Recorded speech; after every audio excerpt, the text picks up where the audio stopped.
السلام علیکم ورحمۃ اللہ وبرکاتہ۔ موضوع ہے قبر پر مٹی ڈالنے کی دعا۔ بہت سارے لوگوں کو دیکھا جاتا ہے کہ قبر پر مٹی جب ڈالتے ہیں، کوئی آدمی مر گیا، تدفین ہونے لگی، اب لوگ بلاتے ہیں قبر پر مٹی ڈالو۔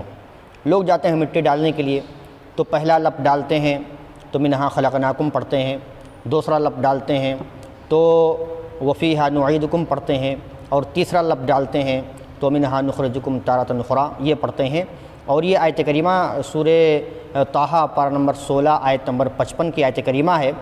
اور اس کے تعلق سے آئیے دیکھتے ہیں کہ کیا نبی کریم صلی اللہ علیہ وسلم کے زمانے میں یا خود نبی کریم صلی اللہ علیہ وسلم کے قول، فعل اور تقریر سے یا اسی طرح سے صحابہ کے عمل سے کیا یہ ثابت ہے کہ جب قبر پر مٹی دینے لگو، دفنانے لگو اور مٹی دینے لگو تو 3 لفظ مٹی دیتے ہوئے ہر لفظ کے اعتبار سے الگ الگ چیز پڑھنا، منہا خلقناکم وفیہا نعیدکم ومنہا نخرجکم تارۃ اخری، سورہ طٰہٰ پارہ نمبر 16 آیت نمبر 55 پڑھنا کیا نبی کریم صلی اللہ علیہ وسلم سے ثابت ہے؟ تو آئیے دیکھتے ہیں، یہ حدیث تو آتی ہے لیکن یہ حدیث قابل عمل نہیں ہے۔ اس حدیث کا ایک راوی متروک راوی ہے، علی بن یزید نام کا، یہ متروک راوی ہے۔ اور اس کے بارے میں آپ کو بتاؤں کہ علامہ امام نووی رحمۃ اللہ علیہ فرماتے ہیں کہ اسنادہ فیہ ضعفاء، اس کے سند کے اندر کئی ضعیف راوی ہیں۔ ضعفاء یہ ضعیف کی جمع ضعفاء ہے، یعنی یہ حدیث ضعیف ہے۔ علامہ ابن حجر عسقلانی رحمۃ اللہ علیہ فرماتے ہیں اسنادہ ضعیف جدہ، اس کی حدیث بہت زیادہ ضعیف ہے، اس کی حدیث بہت زیادہ ضعیف ہے۔ اور یہی چیز علامہ البانی رحمۃ اللہ علیہ فرماتے ہیں اسنادہ ضعیف جدہ، اس حدیث کی سند جو ہے بہت زیادہ ضعیف ہے۔ اسی طرح سے علامہ امام شوکانی رحمۃ اللہ علیہ فرماتے ہیں اسنادہ ضعیف، اس کی سند ضعیف ہے۔ اور اسی طرح سے امام بیہقی رحمۃ اللہ علیہ نے بھی یہی فرمایا ہے اسنادہ ضعیف، اس کی سند ضعیف ہے۔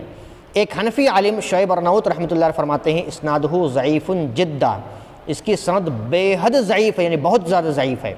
علامہ حیثمی رحمۃ اللہ علیہ نے فرمایا اسنادہ ضعیف، اس کی سند ضعیف ہے، اور اس کے اندر راوی علی بن یزید اور اس کے علاوہ دیگر راوی ضعیف ہیں، جیسا کہ امام نووی رحمۃ اللہ علیہ نے اس کا ذکر کیا ہے۔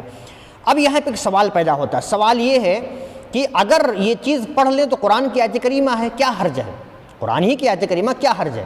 تو دیکھیے، جو چیز نبی کریم صلی اللہ علیہ وسلم سے ثابت نہیں ہے اور اس چیز کو ہم کسی خاص موقع پر کریں تو یہ چیز ثابت ہونا چاہیے نبی صلی اللہ علیہ وسلم سے، ورنہ ہم سوچتے ہیں ہر کام کے اندر کیا حرج ہے۔ آپ غور کیجئے کہ ہر نماز کے اندر، ہر رکعت کے اندر 2 سجدے ہوتے ہیں، اگر 3 کریں تو کیا حرج ہے؟ ہر رکعت کے اندر 1 رکوع ہوتا ہے، 2 کریں تو کیا حرج ہے؟ مغرب کی فرض 3 رکعت اگر 4 پڑھ لیں تو کیا حرج ہے؟ اسی طرح سے اور دیگر چیزیں جو ہے اس کے اندر ثابت ہوتی ہیں۔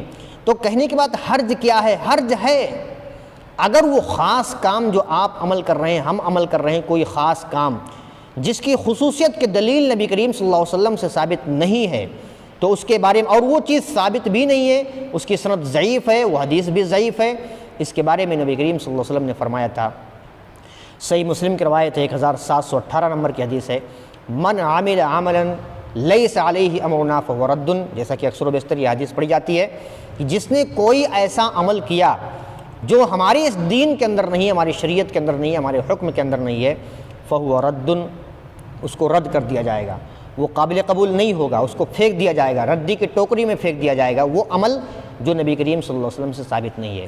تو یہ خاص طور سے دفن کرتے وقت اور خاص طور سے مٹی دیتے وقت 3 لفظ کے اندر منہا خلقناکم وفیہا نعیدکم ومنہا نخرجکم تارۃ اخری یہ پڑھنا، یہ کسی بھی صحیح حدیث سے ثابت نہیں ہے۔ ہم مٹی دیں لیکن یہ دعا نہ پڑھیں کیونکہ صحیح حدیث کی نہیں ہے، اور ہمیں اس سے بچنا چاہیے، یہ دعا نہیں پڑھنی چاہیے، ثابت نہیں ہے سنت رسول صلی اللہ علیہ وسلم سے، لہذا ہمیں کوشش کرنی چاہیے کہ اگر ہمارا عمل اور ہماری عادت پڑی ہوئی ہے، ہماری عادت میں یہ شامل ہے تو اس عادت کو ختم کریں، اس عمل کو ختم کریں۔ اور یہ چونکہ نبی کریم صلی اللہ علیہ وسلم سے ثابت نہیں ہے، یہ اس وقت پڑھنا، دفن کے وقت اور 3 لفظ مٹی دیتے وقت پڑھنا، یہ چیز ثابت نہیں ہے، ہمیں اس سے بچنا چاہیے، اس دعا سے اس وقت پڑھنے سے بچنا چاہیے۔ اللہ تبارک و تعالی ہمیں عمل صالح کی توفیق فرمائے، آمین۔ والسلام علیکم ورحمۃ اللہ وبرکاتہ۔